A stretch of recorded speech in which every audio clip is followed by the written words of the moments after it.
Welcome back to Average Mike's, guys, and today we are installing a garage door opener for our new garage 10-foot doors. So here we go.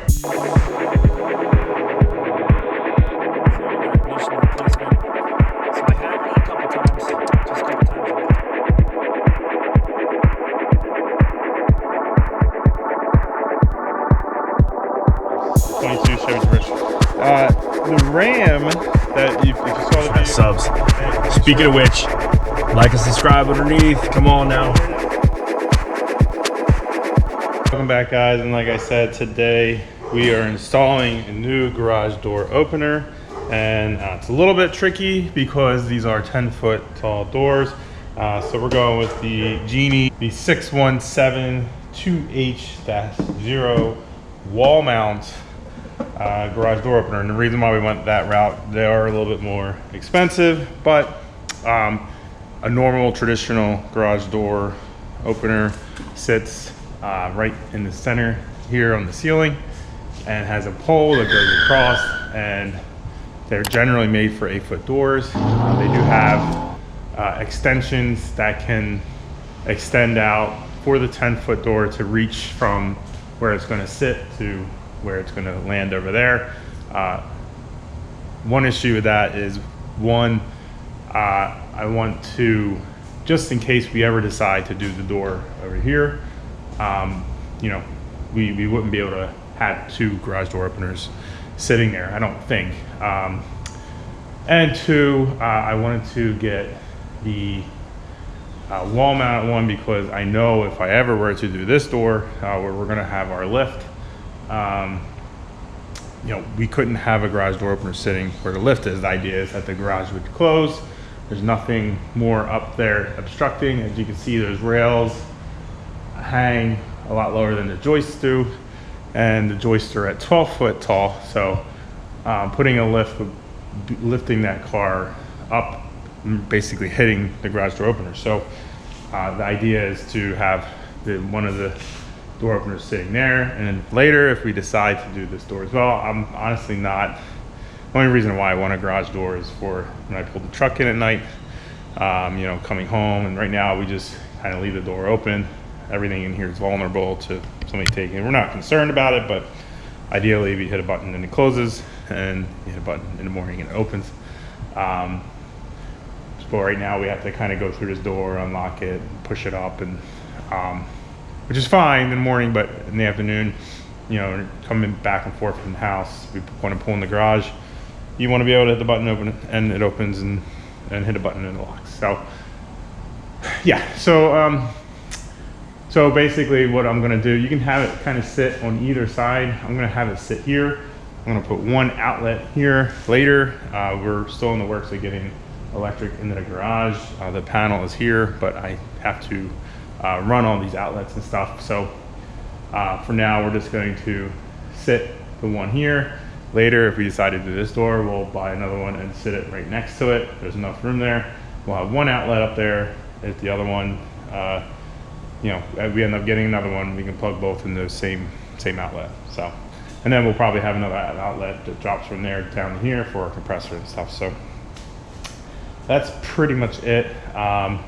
For now, we'll just run an extension cord from the garage just to test it. You're not supposed to run, it actually says it right in the directions, don't run it on an extension cord, which is fine, but just for testing, we can do that.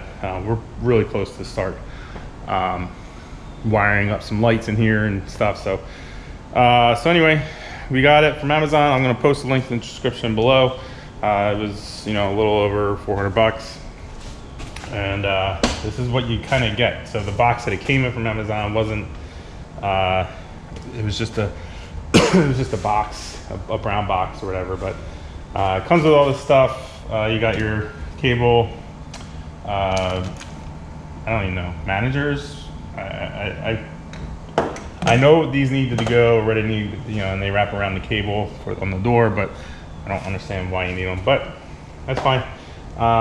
We have our opener, we have some remotes, We have a Bluetooth light. There is a model that has a battery backup, which I did not get. I don't really care if the power goes out and I have to open the door manually. It's not a big deal. There is a release for it, so same thing I do in the other garage, so it's not a big deal. We have our sensors. Basically everything's laid out here. It is a wireless device, so I should be able to wirelessly go on my phone and the app and open it, close it. I think that's kind of what it means. So as long as it has wireless connectivity, which it will in here, we should be good to go. So let's kind of get into it. I think the first step is we need to put a coupler on here to kind of get this unit ready. And then I did notice that they wanted you to put in the directions, directions are on the floor here, but they do have written directions, which I kind of read. They also have an app that you can download and put in the model number, and it kind of gives you like virtual, you know, instructions, I guess, and shows you what needs to be done. It's all, it's not someone actually doing it. It's more of a video of, like, you know, animated video, I guess is what you would call it. But the directions seem to have a little bit more detail, I guess. But they wanted us to put these spacers in these rollers here. Quick show you. It was kind of confusing in the beginning.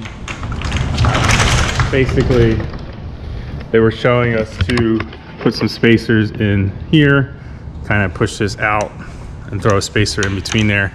And that's how big the spacer is. But in the real instructions, or the written instructions, it basically says that there's at least a ½ an inch between the rail, and I'm guessing this outside rail, and the door itself. Then you don't need the spacers. The spacers are to give you that ½ inch gap in here. So there is a ½ inch gap, and what's happening was when I put the spacer in, it felt like it was pushing against this rail, which in that case it says that you need to adjust the rail, which I didn't really want to do that. And then I went, like I said, I went and looked, and they said you needed a ½ inch gap. If you have that already, you don't need it, and we'll go from there. And then those cable management pieces, they'll just sit here, they'll screw into the door, and they'll end up having a nylon little adapter or connector wraps around the cable and then hooks to that springs. But once I get that done, I will quick show you what it looks like, and then we'll continue on from there.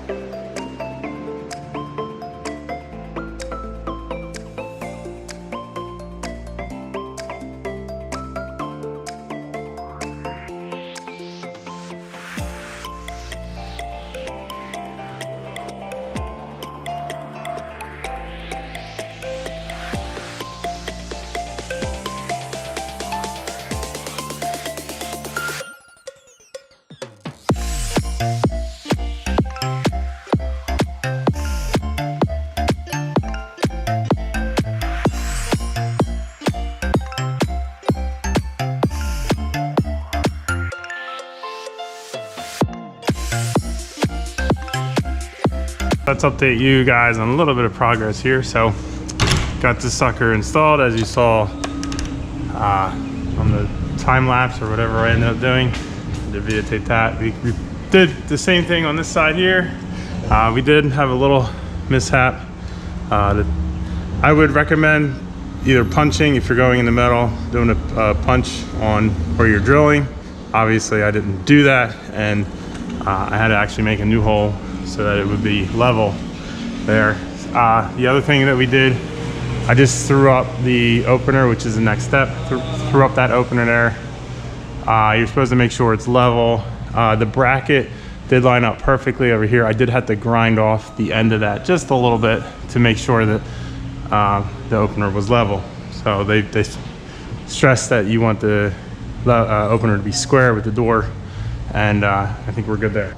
So just to give you a quick close-up of this, as you can see, like I said, I kind of trimmed up that bracket just a little bit. It probably needs just a little bit more but I'm gonna roll it for now and see. I actually might, it's not as close as I thought, so I might go back and trim that. So next up is this remote door lock, I guess. Basically, it sounds like this will sit on the side here, right above. It says 3 inches above one of the door rollers, which, as you can see, is right down here. They did say second or third panel, so I actually, they made it sound like you had the ability possibly of using these cutouts. I guess they're standard cutouts, but on mine here, the pin that's on here won't cover or won't go through. It's too big for this slot, and the holes just don't line up. So they do give you a sticker in case you do have to you know, put in your own holes, which I did paste on here. So they give you the drill bit sizes, and that will line this up. My 7/16 is a little, I didn't have a 7/16 drill bit, so I got something a little bigger, which shouldn't be a problem. It actually should be fine. So yeah, so once we get this in, there's a wire that runs up to the control unit, and that way we can control this, I'm assuming, through the app, or it can, you know, automatically get thrown in once the garage door is or, you know, the lock can automatically engage once the door is shut all the way. So let's work on punching these holes and getting this mounted up.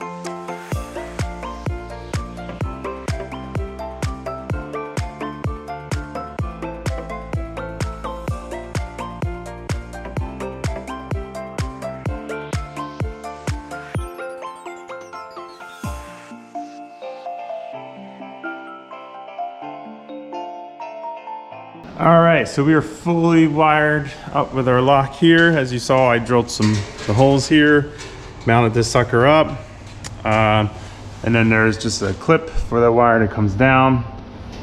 It plugs right into the back of that, and then on the bottom of that, and then comes down here. And these are labeled.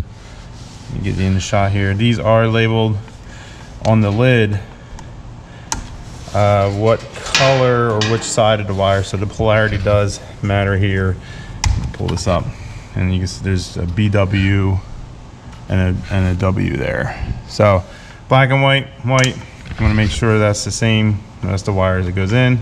Just screw terminals. You have to strip those real quick, and then you can slide them in and tighten them down.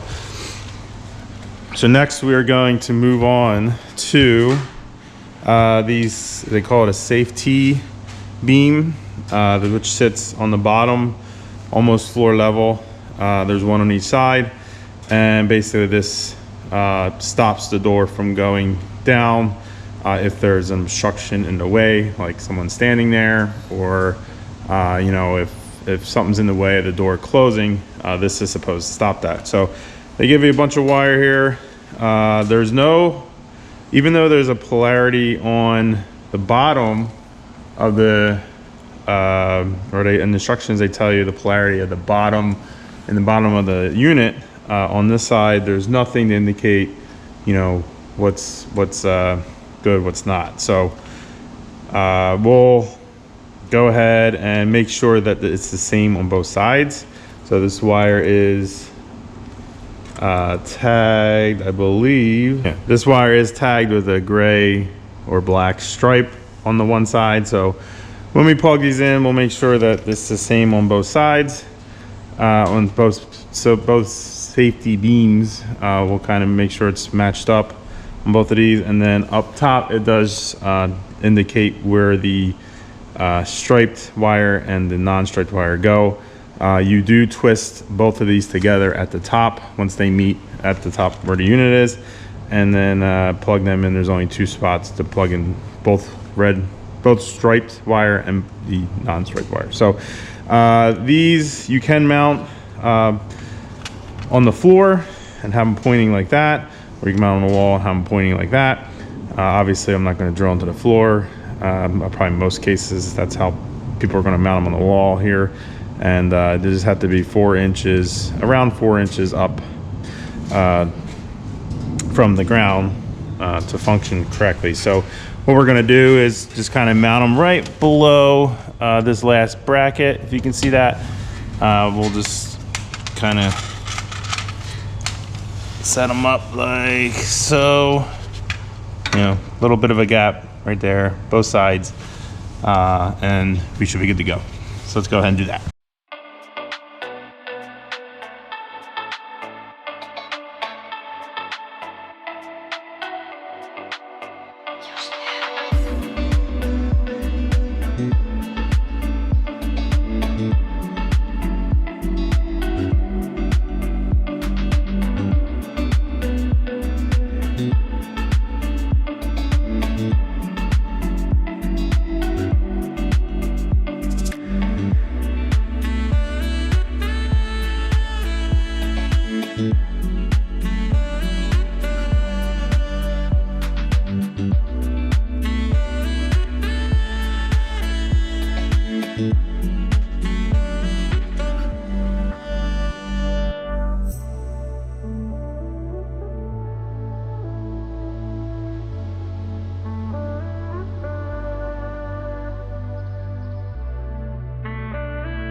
We have both safety beams installed.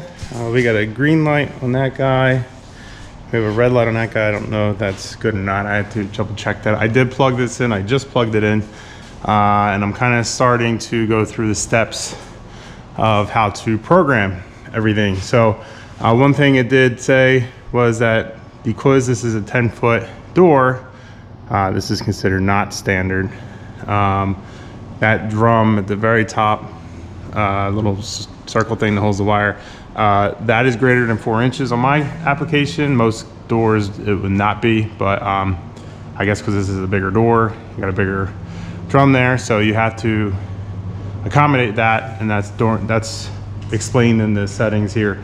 So we're gonna go ahead and continue with our operation, getting everything calibrated. I do have an extension cord. It says specifically not to use this extension cord, but I'm just using it to get it, make sure it works, make sure everything's good, and then we won't actually use it regularly until we have an outlet there. So yeah, so let's get this calibrated and see how it works.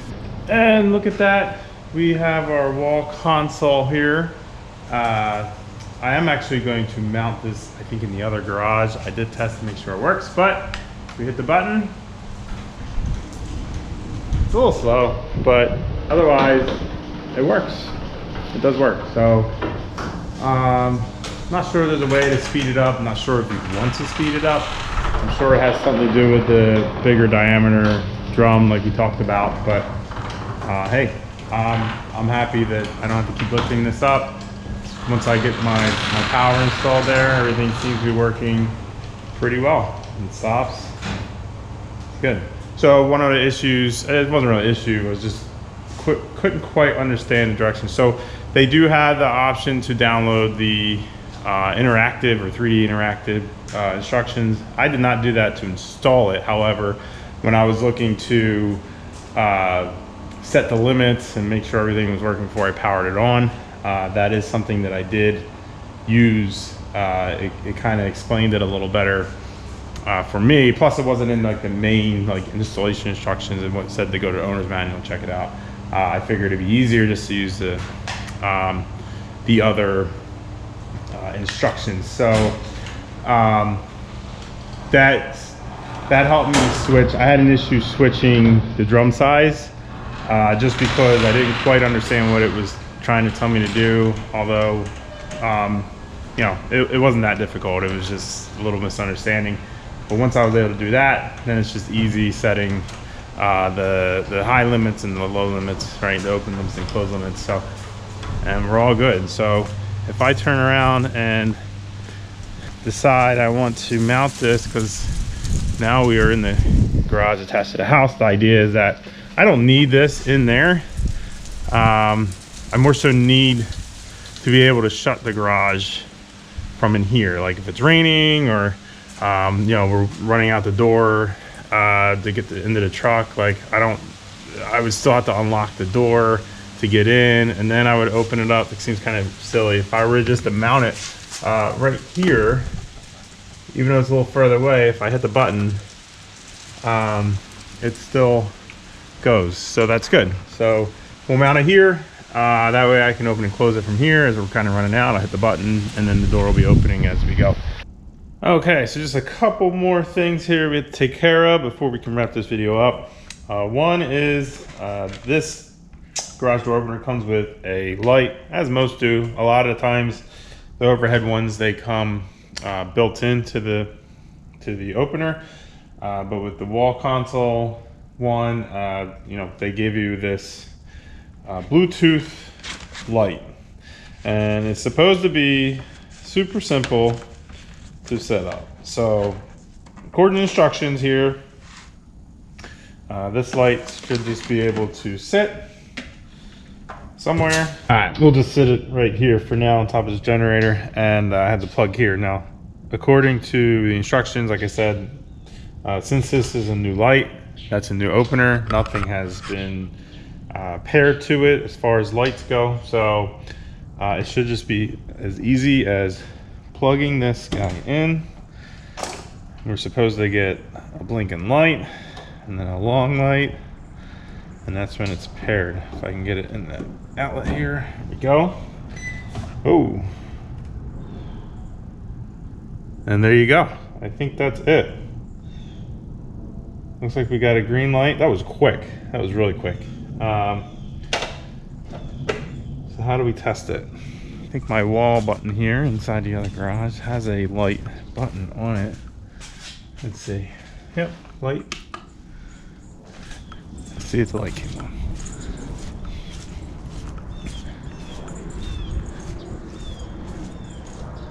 Yeah, there it is. Boom. So I'm guessing there's some kind of program. Usually, like I said, when I activate my garage door in here, the light comes on, automatically stays on for a little bit. That's probably something you can program. Turn this back off. That's probably something you can program in to do. I'm not sure why it wouldn't do it initially, but we do know that it's paired because the controller can turn it on. So now that we tackled that, one last thing we need to do, and that is to get the app working. I think it's called an Aladdin app. The app's called Aladdin, and it's supposed to work for the Genie garage door openers, and give you like a whole set of controls to work on your phone. That way you can open and close the door and that. But it does say instructions that you have to set this wall light up first, so that's why we did that first. So let's go ahead. I believe all you have to do is download the app, create an account, and there's a little scan code right here for the app. And obviously you have to make sure that the opener has good signal strength, which that could be iffy, but we will try it anyway. So let's go ahead and get to work on that. So I am just winging this here. I think most of the instructions are through the app anyway, so bear with me.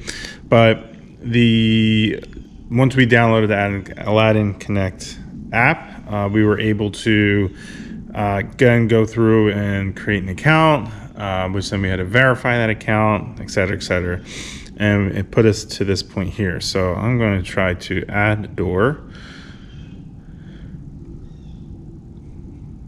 garage door opener, check the circles, good Wi-Fi signal in the garage. But you know, this is a metal building. That's the unfortunate part here. But even all the way over here, if I were to go up there, I'm sure it'll be good, or at least somewhat decent. Network name.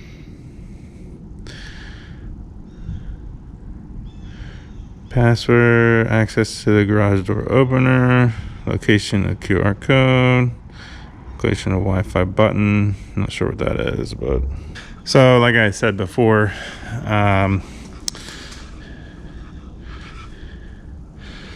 the QR code here. There we go. And now it's registering. Sorry if you're getting only pieces of this. Kind of doing it real time here. Got it. Connect to your device. Make sure your device is installed and then plug into the make sure the solid red LED is on. All right, we are up top here. So red light is on. So let's go ahead and continue.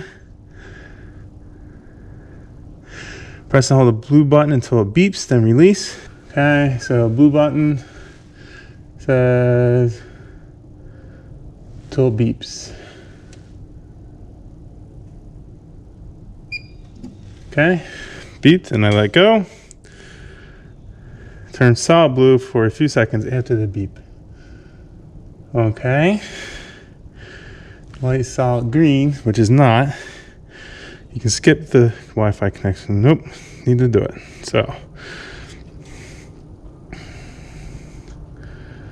okay, join. Now it's joining the unit itself. Allow, looking for available. Got it, thanks. I'm going to connect to my Wi-Fi and type in my password. Waiting for device to go online. There we go. All good now. Great job. Done. Setup's complete. Free trial. Oh. I don't need that. They want to give my stuff to Walmart. No thanks. Okay, so let's see. Hold to close door.